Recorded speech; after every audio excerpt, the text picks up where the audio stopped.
maybe start with Siya and his knee and just give us an update. And how serious is it? Is it just giving him more time to recover, or is there a real concern there?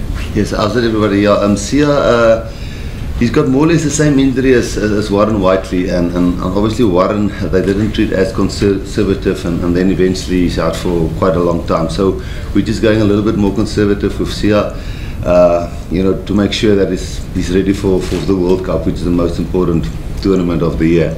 So he's getting his scan results on Friday, and then we'll take it from there. But I guess the most probable route that he will come back is after the scan on Friday, probably see what the return to play protocol would be. But I guess it would be training with us until we get into the plane to New Zealand, but then he'll probably stay behind, probably play 1 or 2 Currie Cup games, get him then back into test match rugby, hopefully that last Argentina game, if his tests are positive, and then on the plane with us to Japan. That's probably I think the most likely route to make sure that he goes to the World Cup. I think if we push him too early now for New Zealand and Australia, then there's a big doubt, or more than a 50% chance that he won't go to the World Cup. So we'll rather be conservative and make sure that he goes to the World Cup.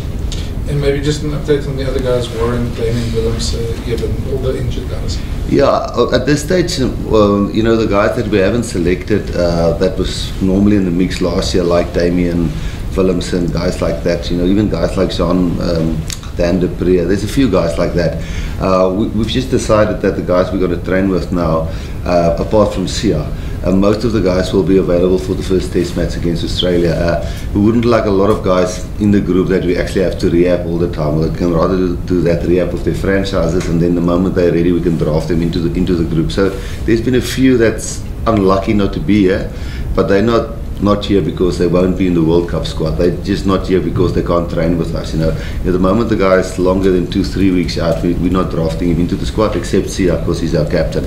So Eben looks good to be ready for the first game, and then Kwacha is ready for the first game. We had a hamstring injury, and then apart from that, everybody else is training who's currently in the squad. Yeah. Yes, Brendan, everyone. Who captains in the absence of Siya?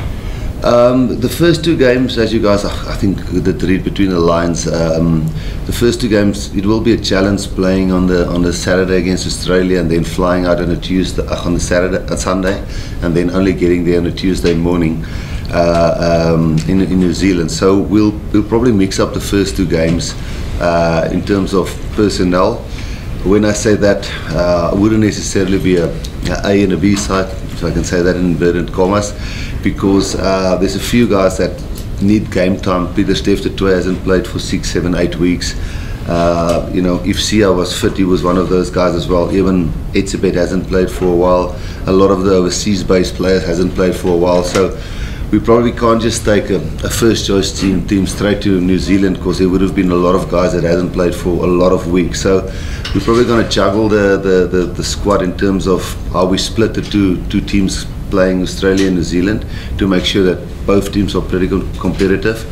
And to answer your question in terms of captaincy, that brings a few role players into contention. If you just think Eben Etzebeth, if he gets cleared, he'll probably need game time in the first game because he hasn't played for a while, and then he'll come into contention for the first game. If we decide on a guy like Peter Steff de Toey to get some game time in the first game, he'll be in contention. Dwayne will be one of the obvious choices. Beast needs some game time. He hasn't played for a while. Kitchoff captain, Malcolm Marx captain. So depending on how this weekend go, on Friday after Siya's scan, and after we see what Eben's X-rays looks like after the cast, not the cast, and the brace comes off, we'll make that call on Monday. There's some good options compared to last year in terms of captaincy, but it will probably come out of those guys for these first 2 test matches. Might have left out somebody now, but it'll probably come out of those names. Rassie, you've rattled off a few names now that hasn't had a lot of game time. Is that a bit of a worry, or are you happy with the kind of depth that you have to kind of slot into those positions? Yeah, I wouldn't say it's a catch-22. I would say it's the positives outmuscle the negatives, I can call it that way, or outweigh the negatives. I think the big positive now is we almost have a little bit of a pre-season. You know, we almost have a month together, like a super rugby pre-season, and November, December pre-season for us, or this November, January pre-season for us. You know, we've got 3 conditioning weeks and then a test match week, and so so that's a positive. You know, we can really drill in a lot of stuff which you normally can't do. If you just think about last year, before we played England, we had the Wales test match, so we actually had 280 minutes of training time, and then we went to do an English test match series. We now already had, you know, a week and a half of training with almost the whole crew. So the flip side of that is obviously you don't get a lot of game time and guys coming back from injury. But we really, with Aled, are trying to simulate. I know simulate doesn't give you 100% game time, but we're trying to simulate match intensity a lot, and that's going to be the great question and thing that we have to get right. The team that actually flies to New Zealand, you know, if they didn't get enough game time in the Australia test match, you might go with a really good squad on paper, but you know, landing there in Wellington and running out against the All Blacks with a good team on paper but not really being match fit, that's a challenge. So that's why I said that not the 2 teams, but the makeup of how we juggle the player management is going to be a little bit of a challenge. But these 3 weeks give us a good chance to get them up to fitness levels where I think where they sometimes speak in Super Rugby. The one positive of them not making the playoffs, you can actually get a little bit of conditioning time into them, which is a positive. But game time is going to be, we will be a little bit underplayed, and I wouldn't have thought if you know, in the middle of Super Rugby season, everybody said our guys are overplayed, and because we didn't go too far in playoffs, we might be a little bit underdone now, and some of the overseas guys finished 3, 4, 5 weeks ago already, so it's something we'll have to manage. So, Coach Rassie, Banyana have disappointed us, so have the Pro players, and Bafana are still doing it. Does their failure add to the Springboks' expectation ahead of the Rugby World Cup? Look, now I'll be honest with you. Last night I watched the women's soccer football World Cup, and it's such a big year with all the different competitions going on, and you do get caught up in it, and you do watch a lot of it, and you do try and learn and see what teams do. You know, on the tactical side, I'm not talking about the game, on-field tactical side, on the planning side, you do try and see where teams do different things right and wrong, and I don't necessarily think the pressure because they failed, because we are anyway putting a lot of pressure on ourselves. You know, we desperately want to win the Rugby Championships. We haven't done it for 10 years. You know, it's a decade. We want to win it.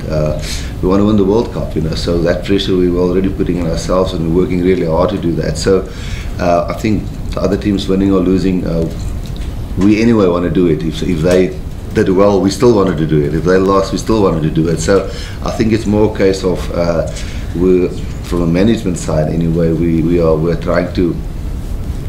We don't want it, you know, we're trying to learn from some of the mistakes the teams are making there, and some of the good things the teams are making there, and we're trying to.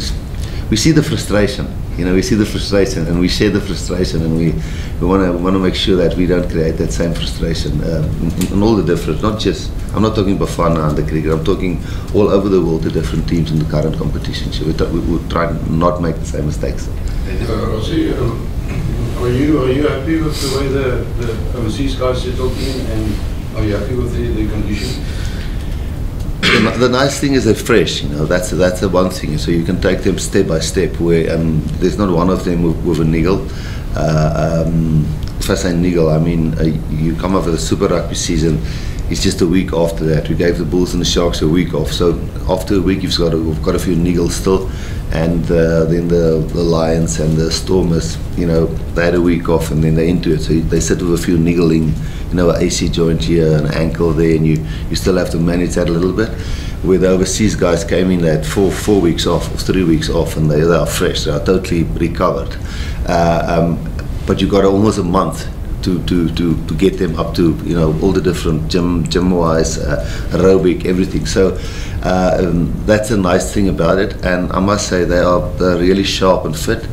the game time is going to be the challenge side of it, you know, the sharpness and the game time. So I'm happy with the fitness level, and most of them, apart from obviously Kobus and Marcel and Frans, and Reinhard hasn't been in our setup. Reinhard I've coached a lot, so he knows most of the systems, the way we do things. Frans I've worked with a lot. Kobus I don't know really well. Who's the other one? And Marcel, I didn't know really well before today, but he's a really sharp guy, and he slots in really well. So we're doing a lot of extra work with those guys in terms of one-on-ones and making sure they're up to speed. Yeah, very happy with the way that they slot in. You can see guys like that, you know, the moment they contact them, they're on the plane, they're here. Alstead and Cheslin played in the last game for Toulouse. The Monday they were here, you know, so they're really keen to be here. So very happy with the way the positiveness of them. Just speaking on Reinhard, I watched a lot of his clips at Toulouse. He played a lot of 6 and 7. Is the idea still to keep him on the blind side, or will he cover a lot of block also? Knowing, also mentioning that you learn quite well from Western Province and so on. Yeah, look, we're 39 currently in the squad, so we probably go in this first. We've got 3 games before we go to the World Cup. That last Japanese game in Japan game in Japan, which is a warm-up test match. Yeah, we can't fly guys back after that game. The World Cup squad will play that game, so we actually only have 3 games to still, you know, 4 games. Actually to really test guys, you know, the 3 Rugby Championship games and the last Argentina game. So of the 39 guys, you know, there's still 8 guys that must fall out. So we're giving these guys a chance, and we're giving them a chance because we might split up the squad, and 15 guys or 17 or 18 guys might go over to New Zealand. So we must have 23 guys ready here to play against Australia, and then when those guys play against Australia, 6 or 7 of them will stay behind because we'll only tour of 32 to Australia and Argentina. So, you know, a guy like him can play a typical Siya, who is a more of a taller, cleaner, open side.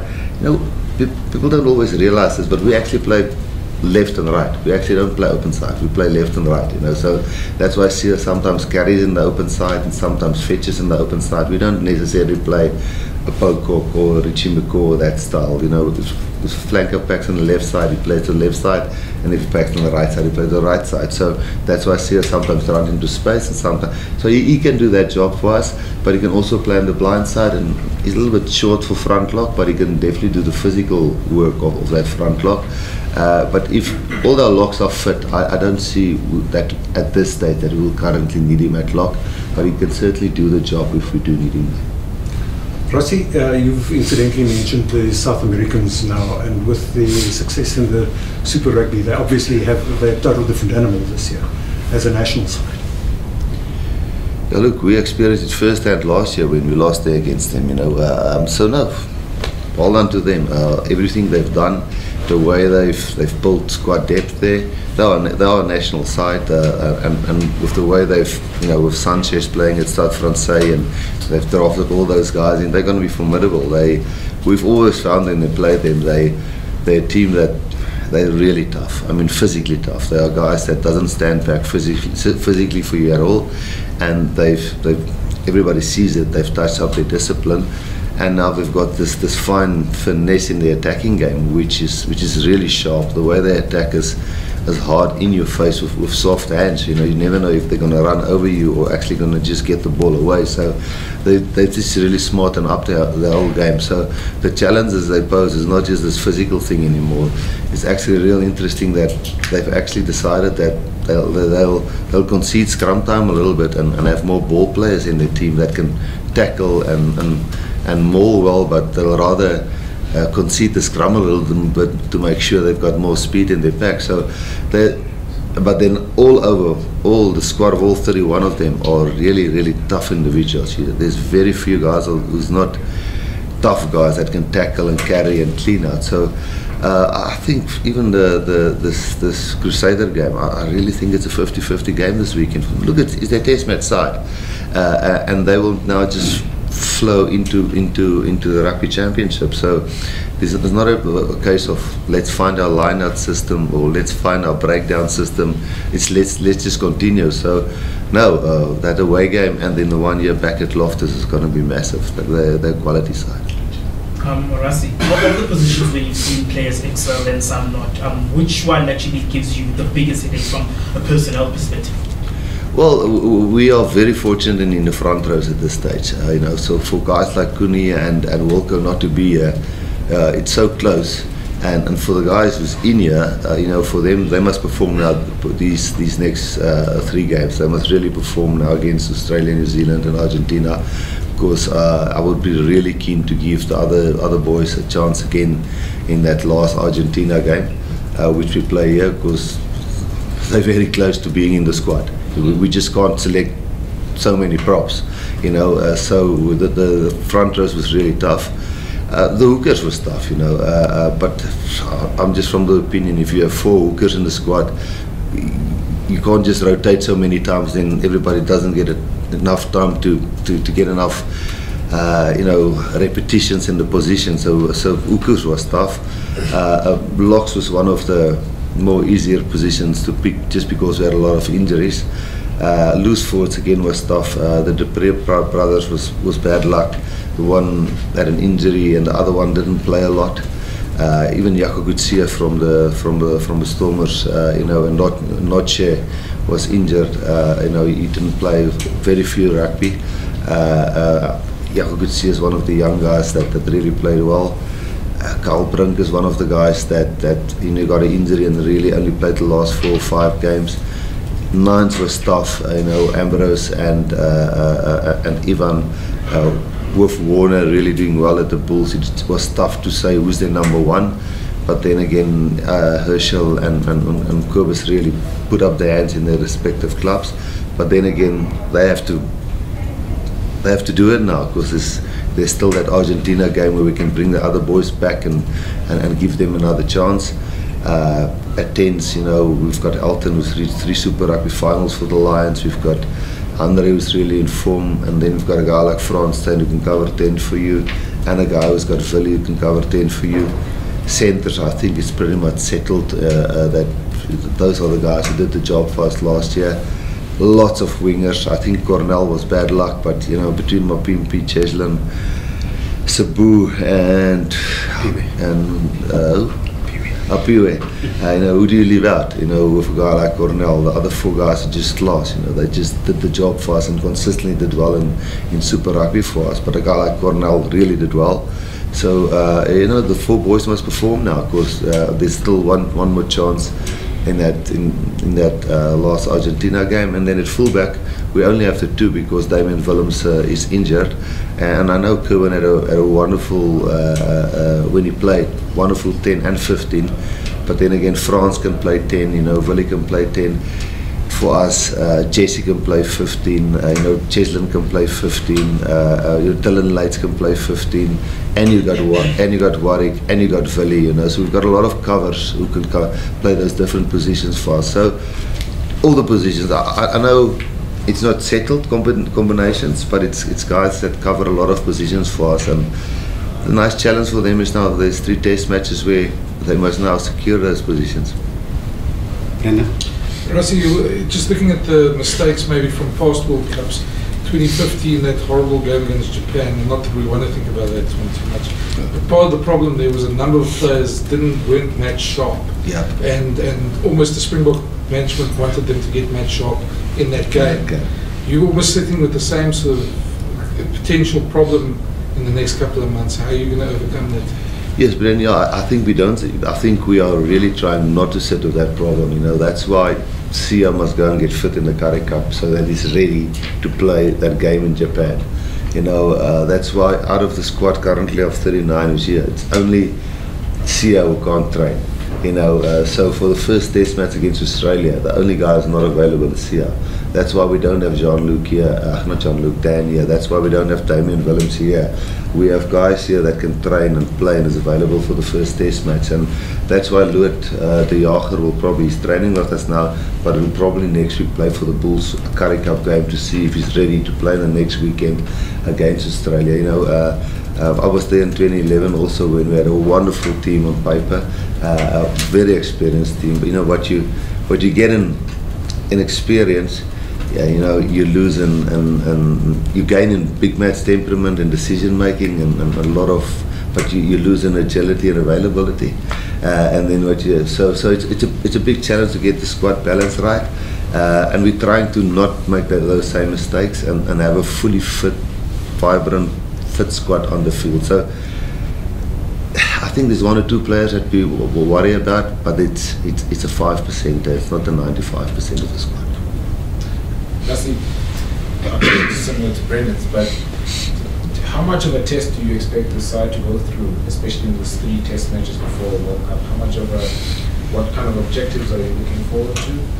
How much do you want them to be under pressure so that you can achieve those kind of objectives that you set for the side going into a World Cup? Yeah, I think I'm more under pressure, you know, because you know, you can't fake confidence. You know, you can't fake it. You get it. You build confidence. Confidence comes. You know, you can't fake. We have confidence. You know, that's something a lot of people like to talk confidence, but you get confidence through winning. You know, if I can take you through last year when we beat the All Blacks there, we lost confidence against Argentina. We lost confidence against Australia. We got confidence against the All Blacks. We got confidence against Australia. Then we lost against New Zealand in the last minute.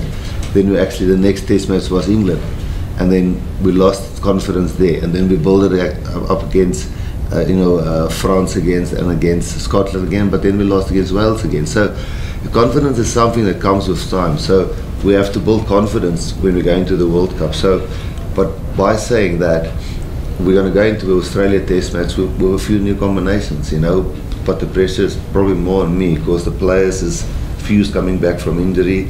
And I want those players to go and express themselves, have a full go, use their talent, know the game plan, but don't have this, you know, gun against the head if you don't perform, you're out of the squad. And I think that's probably more my job to create that culture in the team, which we're trying to do. So the objective is to try and win the Rugby Championship, build confidence, go into that World Cup, play the best team against Japan. And then 2 weeks later play our best team against New Zealand, you know, and that's the goal. Rassie, it seems you have a nice headache when it comes to selection, but will you have, or do you have ample time to get through all of those selection headaches that you will have? Yeah, look, we have more than enough time. I just think not that any other coach doesn't have that. I think it will just be a matter of will the patience be there? You know, because you know we're going to select a team. I'll announce it internally next Monday. The players know already 90% what the team will look like against Australia. They know. We've had a chat about that. So the patience would be, listen, it won't be free flowing. Everybody just knowing their jobs, because there will be totally new combinations in that game. You know, Herschel is new. You know, France is new into the system. You know, there will be a few new. Reinhardt's new. Marshall is new into the mix. You know, there will be some hiccups in terms of getting the flow in the game, right? You know, but and Australia is back against the walls after having not one of the greatest seasons, same as us in a way. And then the end of year tour wasn't too great for them, and they've got some staff changes, coaching changes, and I think they're already arriving this weekend to have a 2 week at altitude to be ready here. So they'll be you know, wanting to have a great start and probably pick their best team, and we'll probably go in there with a mix of a team. So we'll want to pick up momentum there, and you know, hopefully it goes well. And because time-wise, we've got 20 weeks. Last week was week 1 of 19. You know, we've got 19 left. It's just a matter of patience. If it doesn't always go our way, I think that's the biggest challenge. When I say 20 to the final. Kobus? Rassie, apologies if somebody did ask you from France. Did he join you guys yet? He's already joined us. He's just now, because he's not been in our squad before. So if he does make the squad to go to New Zealand, it's visums and admin and family things and with his club. So it's just a matter of sorting out a few logistics. From Saturday, he will be with us full time. He's just back to sort out some logistics and stuff. Are you happy with his fitness and everything? He's definitely, if I can take our fittest guy, he's not as fit as him, but our most unfittest guy is definitely fitter than him. So, no, listen, a big challenge is, what I must say to you guys, honestly, the overseas guys, there's 10 of them here. Not all 10 of them will make the World Cup squad. So we just are trying all our options in case of injury and those kind of things. So it's a challenge for those guys to try and make the squad. Rassie is hier. Ga je vraag voor. Warm, welkom. Brendan. Rassie, just as much as you're talking about the main team to play Japan and New Zealand those first games, a big part of that World Cup component is those other smaller, so-called smaller games. Yeah. And especially if you look back at 2007, the role that the Bob Skinstad and those type of guys had. Are you looking at someone like France in that sort of role, or some of the more experienced guys in that sort of role as well? Yeah, Brennan, I think you are South African sitting here, and I don't think it's a secret. It's a secret, The way we've planned it is we play Japan, and then it's 2 weeks. Then we play New Zealand, and then we play Namibia. We'll probably rest a few of the first choice players, and then we play help me, Italy, which is a pretty big game, and then we play Canada. And then so every 2 weeks we'll probably play our first choice team, I can call it that way. But you can't in those other games disrespect those guys. So you still need some seniority and guys who can step up there without having a hiccup like Japan, if you understand what I'm saying. So that's where it's so important to have some swingers in terms of covering for you 10, 12, 15, who's still experienced enough, calm enough, and doesn't, fold under pressure when the pressure comes up in the I wouldn't say smaller games, but in maybe the lesser known countries like those guys. So that's sometimes where the makeup of the World Cup squad we will test now in the Rugby Championships to make sure that hopefully those hiccups doesn't happen again. You spot on. And just on France, he does have a history with Springbok teams of leaving Springbok teams, and maybe not with your first one where you called him up, where he didn't turn up because of medical. Are you happy all those side shows issues are out of the way in terms of him? Yeah, there's a lot of things where sometimes with overseas based players, some of the things are outside their control, and that's typically why we from 2020 onwards send it out to all the clubs, the Regulation 9 letter, and say, listen here, just now before, and we're warning you guys that we are with Regulation 9 are going to call up you guys. And that's why I flew over last year to all the clubs and went and saw the owner of the different clubs and say, listen here, for World Cup we actually got to call the guys up. But because prior to that, we didn't tell them that, and they signed contracts, and there was promises made by agents on certain players, and in some cases the players were caught up in the middle because agents and things made promises. And I now had the opportunity to go around to all the clubs and chat to the owners and stuff. So yes, I'm comfortable with all the players that are here, that I know where I stand with them and where their heart lies and what their ambitions are. So yes, I am. Thank you, Rassie. So there's a couple more minutes left and we go for a round of Afrikaans. Shahid? Thank you. Rassie, het jy genoeg tyd, voorbereiding en al die vir die World Cups? Ja, ons het oor genoeg tyd vir die Wêreldbeker. Ek dink van nou tot die einde van die Wêreldbeker was 20 weke. Ons het laas week 1 klaar gemaak, so is 18,5 weke oor, jy weet. So die tyd is oor genoeg, maar ek dink ons moet realisties wees.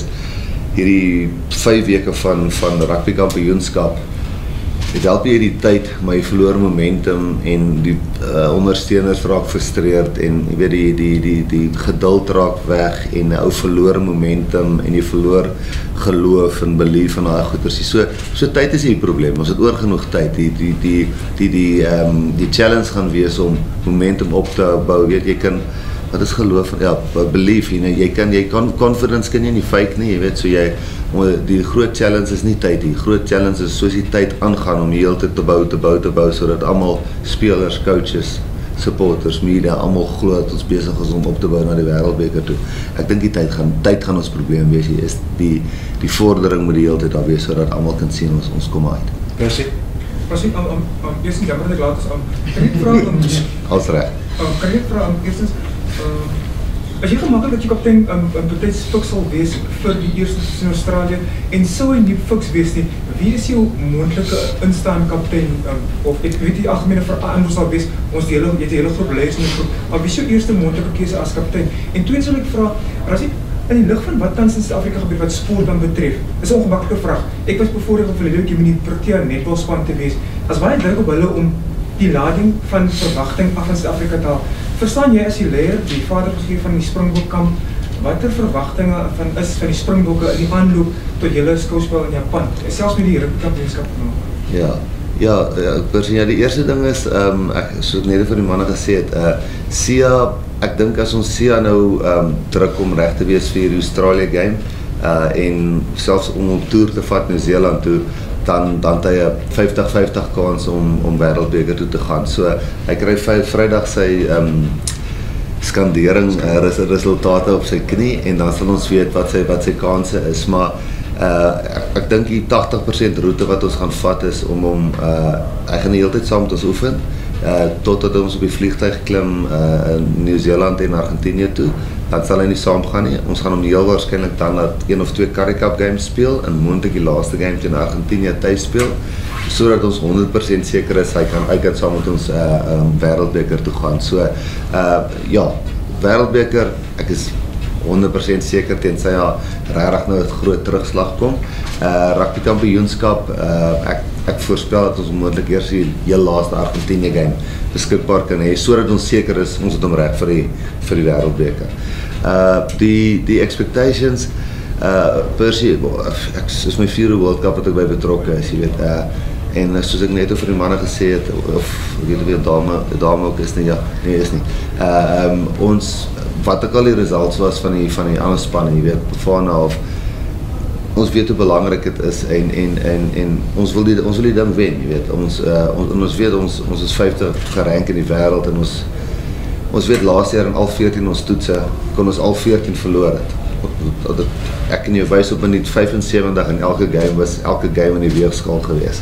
Maar ek kan jou ook wys op minuut 75 en elke game kon ons ook elke game gewen het. So ons consistency is op hierdie stadium seker ons grootste challenge, wat ons baie hard aan gewerk het en wat ons try regkry op verskillende maniere op die stadium. So nee, ons weet die heel belangrikste is hoe ons perform, en ons verstaan die expectations, en ons sit die druk op onsself, ons wil dit bitter graag wen, en of die ander manne nog en vrouens nog gewen of verloor het, jy weet, ons sit die druk op onsself op verskillende maniere, want ons wil bitter graag nie net die wêreldbeker wen, ons wil bitter graag vir die eerste keer in dekade probeer om die Rugby Championship op te hê. Is die instaan kaptein vir Australië dan? Kies jy dit op gevra, ja. Soos ek vir die manne gesê het, ons wil net kyk hoe reageer Eben se hand, hy is vanuit sy stit uit, en hy sal ons gaan in hierdie 2 games gaan ons bietjie rondspeel met die kombinasies in die span, want Pieter Steff kort game time, hy het vir die Stormers 4-5 weke laas gespeel, en ons het nou 4 weke tipe van 'n conditioning tydperk. Weet, Eben het lanklaas gespeel, daar is 'n hele paar B's het lanklaas gespeel, so ek wil net kyk hoe reageer Eben, hy sal 'n baie goeie kandidaat wees om kaptein te wees, indien hy reg is vir die eerste game, en dan sal die gewone ons Pieter Steff sal kaptein gewees, as hy moontlik in die eerste game speel, as Eben nie reg is nie, weet, Dwayne is 'n goeie opsie, afhangende van hoe ons die 2 spanne kies, Beast kan, hy het baie lanklaas rugby gespeel, nie lanklaas, hy die laaste 4-5 games gemis, so hy kort bietjie game time, het hang maar wat hoe ons die spanne kies, maar, en dan het ek Dwayne genoem, weet, Loot het, as jy kyk, Kitsie het gekaptein hierdie jaar, Malcolm het gekaptein hierdie jaar, Pieter Steff het gekaptein, Eben het gekaptein, Loot het gekaptein, Siya het gekaptein, Dwayne het gekaptein, jy weet, ons het lekker opsies op hierdie stadium, so ons sal seker teen Vrydag, as ons weet van Eben se hand, sal ons daai call maak. Kobus? Rassie, het jy meer deel gesien Wat jy wou sien in Super Rugby of is daar 'n kans dat iemand in die Karibiese kompetisie jou ontbak kan verander? Ek dink iemand niets in die Karibiese kompetisie gaan nou homself in die Karibiese in die Springbok span speel nie. Ek dink een van die ouens wat beseer was, jy weet wat naby was, wat ons nou nog heeltyd na kyk, wat ons hoop van 'n besering af terugkom, of wat baie naby in die squad was. Ouens wat, dit was close of die ou was in die squad, of ons kry nou 'n besering. Maar ek dink die ou gaan hom nou, wat glad op die radar was, gaan hom nou uit die Karibiese in die Springbok span speel. Ek weet nie, dit is seker 'n verkeerde ding om te sê, maar ek dink nie dit is realisties nie. Maar daar's 'n klomp ouens wat bitter naby in die squad was, wat ons vinger op die pols try hou. Jy weet, net 'n paar name genoem van ouens wat dis touch and go gewees. As ons 'n groter squad gekies het, dan was hulle hier, ons sal ons baie fyn dophou en kyk hoe hulle gaan. Brendan, laatste? Rassie, is die Loftus-wedstryd die afsteekpunt vir ouens soos Warren, Siya, al die beseerde ouens, is dit waar jy sekere finale net daarna? Ons sal moet. Ons het eintlik tyd na dit, want dan basies is ons in Bloemfontein vir 7 dae. Vir ons eintlik maar weer met 'n squad van so 37, 38 wil oefen, weer die 31 wat World Cup toe gaan, en die 6, 7 ouens wat op standby is, en dan is ons op die vliegtuig die volgende week, jy weet, so dit sal die laaste kans wees. Ja. Baie dankie almal, thank you coach, baie dankie.